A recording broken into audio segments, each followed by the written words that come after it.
का है। एक बड़ा सुंदर उपाय बता रहा हूं, बहुत छोटा सा उपाय है। प्रत्येक गुरुवार को जब भी आप स्नान करें, अपने स्नान के जल में एक चुटकी हल्दी पाउडर डाल लें। हल्दी सबके घरों में होती है। एक चुटकी हल्दी उस जल में डाल लें, फिर आप उस जल से स्नान करें।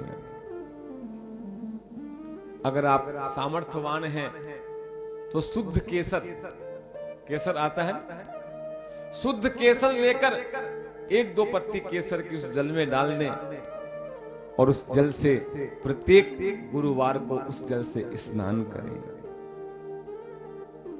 क्योंकि ज्योतिष शास्त्र में जितने भी शुभ कार्य हैं, जितने भी मांगलिक कार्य हैं, वो गुरुदेव बृहस्पति ग्रह करवाते हैं।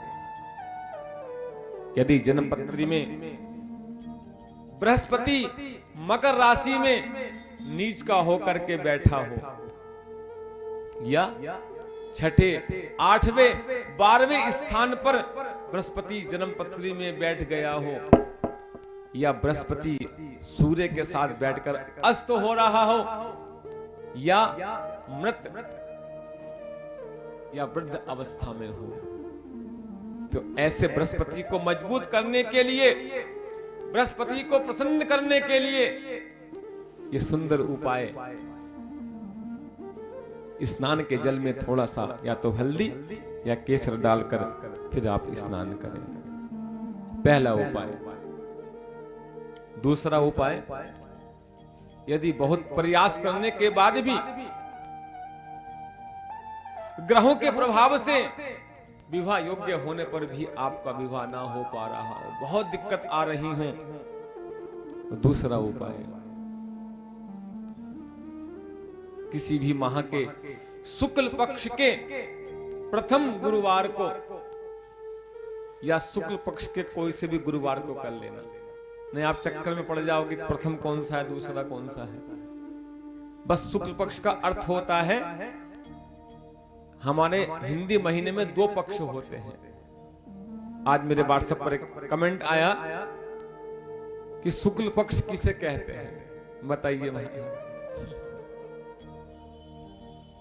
कैसे होगा सनातन धर्मियों का भला। शुक्ल पक्ष आता है अमावस्या के बाद, किसी महीने में पहले आता है कृष्ण पक्ष, जैसे चैत्र कृष्ण पक्ष, और फिर आता है अमावस्या के बाद 15 दिन के बाद आता है शुक्ल पक्ष प्रतिपदा, और 15 दिन तक फिर शुक्ल पक्ष रहता है।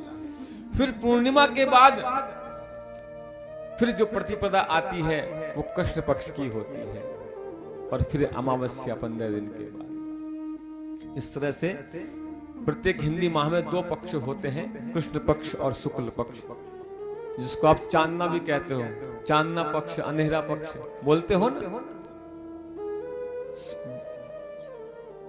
बदी सुदी राजस्थान में बोलते हैं, बदी सुदी, बदी का अर्थ कृष्ण पक्ष, सुदी का अर्थ शुक्ल पक्ष। जो भी आप उपाय करें वो प्रयास करें कि शुक्ल पक्ष में ही करें।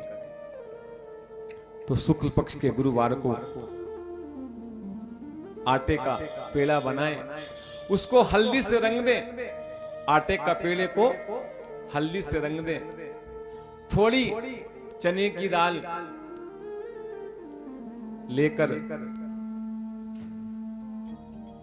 गौ माता को खिलाएं। देखना गौ माता के आशीर्वाद से, और ये उपाय कन्या हो चाहे पुरुष हो कोई भी कर सकता है, दोनों के लिए है। आटे का पेड़ा हल्दी में रंगकर थोड़ी सी चने की दाल गौ माता को खिला देना। कम से कम 7 गुरुवार आपको शुक्ल पक्ष से आरंभ करना है, फिर लगातार करते रहें। लगातार 7 गुरुवार को आपको ये उपाय करना है। गौ माता की कृपा से आपका विवाह शीघ्र हो जाएगा। अगर बृहस्पति महाराज अनुकूल नहीं है जन्मपत्री में, तो आपके अनुकूल हो जाएंगे और आपका धूमधाम से विवाह हो जाएगा। तीसरा उपाय, गुरुवार के दिन केले के पेड़ के पास जाएं, पीले आसन पर बैठकर केले के पेड़ की पूजा करें और वहीं बैठकर इस गुरु के 108 नामों का जाप करें, 108 नामों का उच्चारण करें।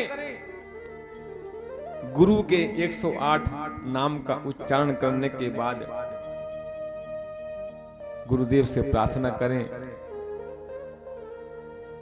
कि हे गुरु देव, हे बृहस्पति ग्रह, आप हम पर कृपा करें और हमारे विवाह के रुकावट को दूर करें। इस प्रकार प्रार्थना करें, गुरु की कृपा से आपका शीघ्र विवाह होगा और अच्छा विवाह होगा।